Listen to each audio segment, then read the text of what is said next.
Hello everyone, आप सभी का स्वागत है Cogate C S I T YouTube channel में। और आज की जो वीडियो रहेगी उसमें हम कवर करेंगे inverse of a function as well as function composition and pigeon hole principal.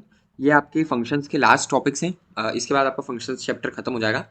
And मैं या तो इस वीडियो में या नेक्स्ट वीडियो में आपका कवर करा दूंगा पूरा विथ क्वेश्चंस प्रैक्टिस के लिए। जो आपके क्वेश्चन हैं मैं वो भी डिस्कस कर लूँगा। तो या तो 2 वीडियो लगेंगी, या अगर वीडियो ये वाला वीडियो लंबा नहीं हो तो मैं इसी वीडियो में कर दूँगा, ठीक है? एंड नेक्स्ट क्लास में हम ग्रुप थ्योरी चालू करेंगे।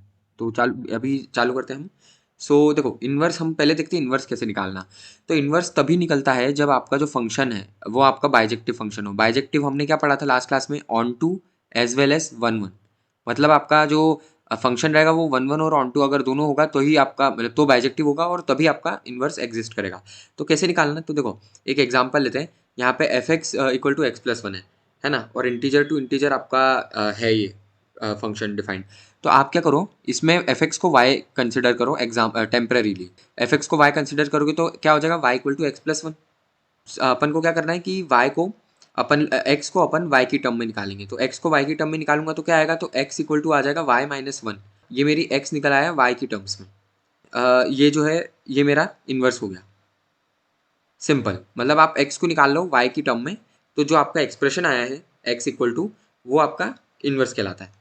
एंड इसके मैंने कुछ पॉइंट्स भी लिखे हुए हैं। तो देखो, इसमें एक पॉइंट है, जैसे इन्वर्स अगर एग्जिस्ट करता है तो आपका जो डोमेन है इसका इन्वर्स का, वो एफ एक्स की रेंज के बराबर हो जाएगा। इन्वर्स मतलब जस्ट अगर सीधा है, मतलब अगर इस तरह टाइप का एरो है तो इसको उल्टा हो गया, तो ये क्या इन्वर्स हो गया। तो इसमें आप देखोगे तो इसमें आपकी जो कोड आपकी जो डोमेन है F x F inverse x की, वो रेंज के बराबर होती है एफ एक्स की।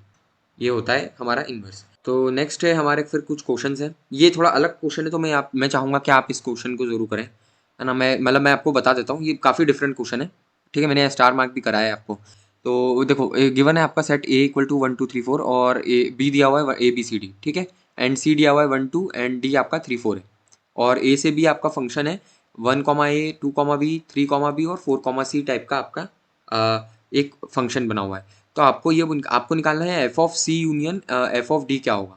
तो ये कैसे निकालेंगे? तो देखो, अगर आप देखोगे ऑब्जर्व करोगे तो यहाँ पे वन का जो वैल्यू है या जो रिलेशन है वो ए से है, ठीक है? तो एफ ऑफ वन क्या होगा? ए के बराबर होगा। सिमिलरली टू का बी से है। ये क्या आएगा? मतलब अगर आप ऑब्जर्व करो तो ये इस टाइप से कनेक्ट हो रहा है। वन का ए से हो रहा है, टू का बी से हो रहा है, थ्री फिर बी से कनेक्ट हो रहा है, और फोर जो है वो सी से कनेक्ट हो रहा है। तो आपका जो अगर आप ऑब्जर्व करो तो आपका एफ ऑफ सी जो रहेगा, जैसे वन और टू हमारा ये सी के अंदर वन और टू है, तो एफ ऑफ सी में क्या क्या आएगा? तो ए कॉमा बी आएगा, क्योंकि ये वन और टू ए कॉमा बी से कनेक्टेड है।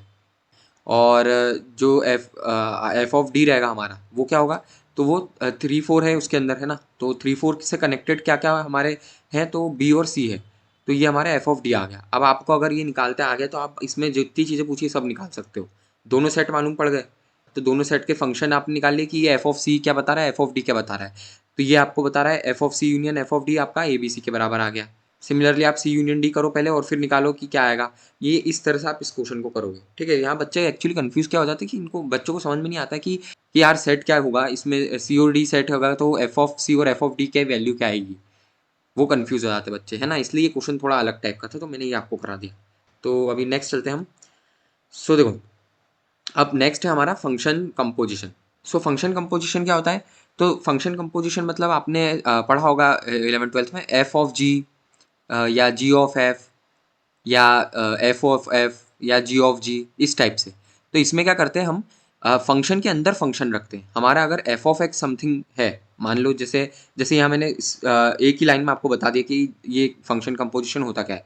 G of F of x अगर लिखा हुआ है तो वो होता है जी के अंदर आप एफ ऑफ एक्स रख दो, ठीक है? एफ ऑफ एक्स आपकी कोई फंक्शन होगा और जी ऑफ एक्स भी कोई फंक्शन होगा एक्स की टर्म में।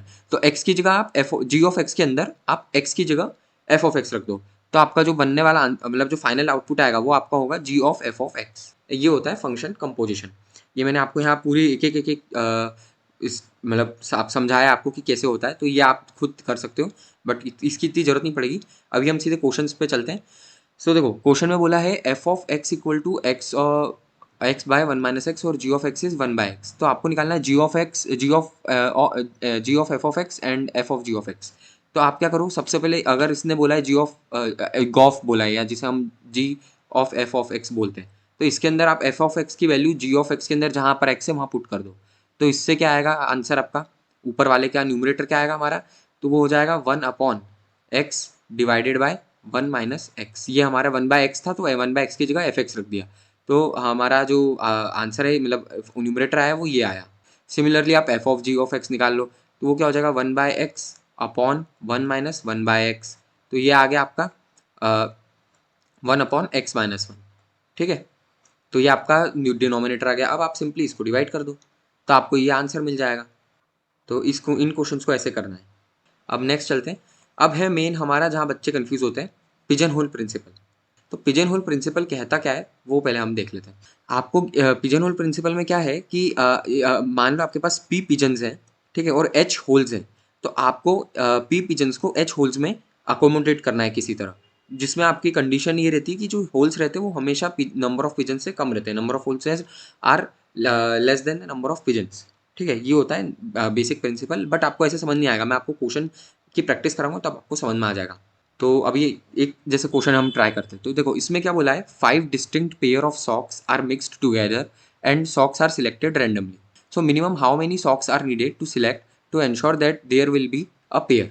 तो मतलब आपको ऐसे मिनिमम इतने सॉक्स से सिलेक्ट करने हैं, जिसमें आपका गारंटी हो जाए कि आप अगर कुछ मान लो एक्स नंबर ऑफ सॉक्स मैंने मिनिमम सिलेक्ट करे, तो जो मैं नेक्स्ट सॉक्स सिलेक्ट करूंगा x+1th सॉक्स जो रहेगा, ठीक है, x+1th सॉक्स जो रहेगा वो गारंटी होगा कि वो इन एक्स सॉक्स में से किसी के साथ मैच करेगा। ये क्वेश्चन, ये होता है पिजन होल प्रिंसिपल। ये क्वेश्चन में पूछ रहा है कि आपको ऐसे कितने निकालना है। तो देखो टोटल 5 पेयर से मतलब 10 सॉक्स है हमारे पास, ठीक है। तो आप क्या करो, अगर आप हर एक देखो 5 पेयर से मतलब 10 सॉक्स हैं, और 2 सॉक्स सेम टाइप की हैं, बाकी है ना, मतलब टोटल आपकी 5 ऐसी सॉक्स हैं जो डिफरेंट टाइप की है, ठीक है। तो आप अगर एक काम करो, आप उन पांचों सॉक्स को, डिफरेंट टाइप की सॉक्स को पहले सिलेक्ट कर लो। तो आपके पास क्या आएगा, सभी टाइप के सॉक्स कवर हो गए हमारे पास। अब उसके बाद आप जो 6th सॉक्स होगा वो इन पांचों में से कोई एक होगा, क्योंकि पेयर्स मतलब जो आपके टाइप्स है सॉक्स के वो तो 5 ही है, उससे ज़्यादा तो है नहीं। और एक टाइप के 2 आपके पास सॉक्स हैं, पेयर्स आपके पास 5 है, और टाइप एक टाइप के आपके पास 2 सॉक्स हैं। तो गारंटी हो जाएगी अगर आप इन 5 मिनिमम, अगर आप 5 डिस्टिंक्ट सॉक्स को सिलेक्ट करोगे, तो जो 6th सॉक्स आप सिलेक्ट करोगे वो गारंटी करेगा कि इन पांचों में से ही किसी से मैच करेगा। तो ये आंसर होगा इसका 6। सिंपल। इस क्वेश्चन को ऐसे करना है हमें। ऐसे बहुत सारे क्वेश्चन से आगे मैंने प्रैक्टिस कराए हैं, आप उनको प्रैक्टिस के लिए कर सकते हो। सिमिलर क्वेश्चन जैसे यहाँ पर बनानाज और एप्पल्स वाला क्वेश्चन है, ठीक है, तो मैं इस पर ज़्यादा टाइम नहीं दूंगा, आप खुद कर सकते हो इसको प्रैक्टिस, नहीं तो वीडियो लंबा हो जाएगा। अभी हम आगे चलते हैं। जो नेक्स्ट क्वेश्चन है हमारा वो भी सिमिलर है बाकी क्वेश्चन से, मतलब ये मैंने इसी टाइप की कराया। मैं सिर्फ वो वाला क्वेश्चन कराऊंगा जो काफ़ी डिफरेंट होगा, जो मतलब लगेगा कि हाँ मतलब लॉजिकली आपको सोचना पड़ रहा है, ठीक है। तो वही वाले क्वेश्चंस कराऊंगा, बाकी पे मैं टाइम नहीं दूंगा, आप प्रैक्टिस के लिए खुद कर सकते हो। और मैंने बहुत अच्छे से नोट्स बनाए हैं, एक्सप्लेन बहुत अच्छे से कराए, तो आप आराम से इन क्वेश्चंस को अगर नहीं समझ में आया तो आप सॉल्यूशन देख के समझ सकते हो। सो अगला क्वेश्चन देख लेते हैं। अगला क्वेश्चन भी सिमिलर टाइप का है, ये भी आप खुद कर सकते हो, इसके पीछे भी मैं टाइम नहीं दूंगा। तो क्वेश्चन नंबर 11th जो है वो थोड़ा डिफरेंट है, तो मैं वो वाला क्वेश्चन आपको करवा दूंगा।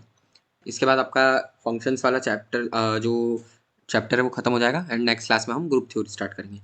तो देखो क्वेश्चन में क्या बोला है कि आपके क्लास में टोटल 15 स्टूडेंट्स हैं। तो 15 स्टूडेंट्स हैं और एक क्विज कंडक्ट हुआ। तो और क्विज में हमने मार्क्स कैसे अलॉट करें, तो इंटीजर अलॉट करें, है ना, वो भी 0 से शुरुआत होती है इंटीजर्स की, 0 1 2 3 ऐसे कितने ही कर सकते हैं हम। इंटीजर्स अलॉट हुए, मार्क्स जो हुए अलॉट, ठीक है। तो वो अलॉट कर दी हमने इंटीजर्स। तो अब वो ये बोल रहा है कि आपका जो इंटीजर आपने अलॉट करें, आपको तो सभी स्टूडेंट्स का जो सम है, मार्क्स का सम है वो 100 है, एग्जैक्टली 100। तो ये बताओ आप कि आपके कितने स्टूडेंट्स होंगे जिनके सेम मार्क्स होंगे। तो सबसे पहली चीज़ तो हमारे पास टोटल स्टूडेंट्स हैं 15। तो हम क्या करते हैं, हम पहले वो वाले मार्क्स लिख लेंगे जिसमें जो डिस्टिंक्ट पॉसिबल मार्क्स हैं, जिससे हमारा सम जो है वो सबसे पहले तो लेस देन 100 रहे, and all the marks that we select are distinct. तो मैंने यहाँ पे से पहले 0 सिलेक्ट कर लिया, तो कोई तकलीफ नहीं, सम अभी भी 100 से कम है। 1 सिलेक्ट करा तो सम 1 आ रहा है, तो भी 100 से कम है। सिमिलरली 2 करा, 3 करा, 4 करा, सबका मैं सम करते अगर ऐसे लेके मैं 0 से लेके 13 तक अगर सिलेक्ट करूँगा, तो इन सभी का जो सम है वो आ रहा है 91, और ये 100 से अभी भी कम है।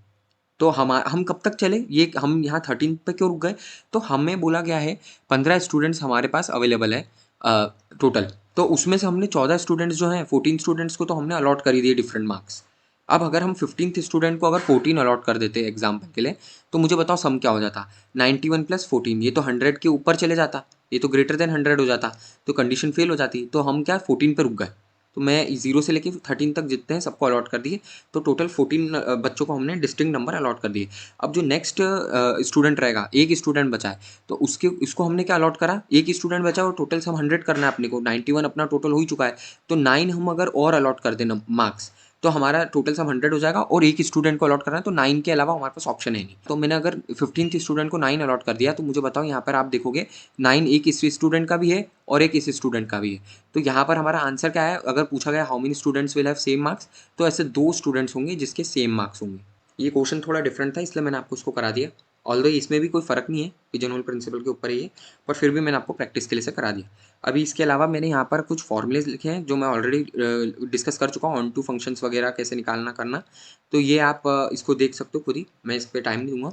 अभी जो हमारी नेक्स्ट क्लास रहेगी उसमें ग्रुप थ्योरी चालू होगा। एंड ग्रुप थ्योरी से आपको थोड़ा ध्यान देना पड़ेगा। Group theory as well as graph theory, ये दो ऐसे टॉपिक्स है जिसमें बच्चे थोड़ा कंफ्यूज होते हैं। All the group theory is way much easier than graph theory, but फिर भी इतना आसान भी नहीं है। बाकी जो हमने अभी पढ़े set set theory and relation function, वो काफ़ी ईजी थे।